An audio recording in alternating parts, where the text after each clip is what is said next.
Hey there, Boots Owen here. I'm testing this tumble dryer and I've noticed that this knob is not right.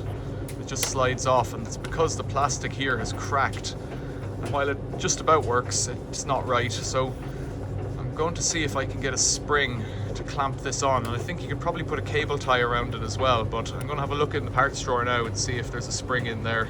So I'm in at the parts drawer and it looks a mess, but this is the springs area. I need to find a spring that I can put over that. That would be a good fit. That's loose.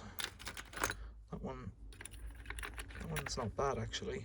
It just pushed on a bit easy there. That one won't go, too big. A lot of the small ones are just too small. That one's a bit floppy. That one looks promising actually. So if I squeeze that on like that and chop off the rest of the spring with the metal cutters, that might do it. That'll hold it clamped together. I might try that now.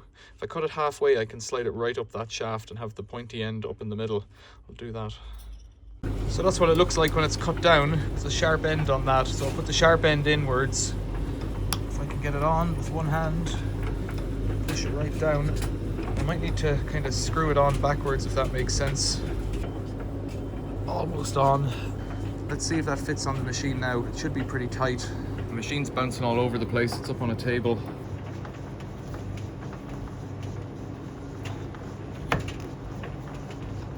That's it. It doesn't seem to want to seat any lower than that, which is fine. That's it. It's a proper firm fit now. Questions or comments, leave them below. Thanks for watching. See you later.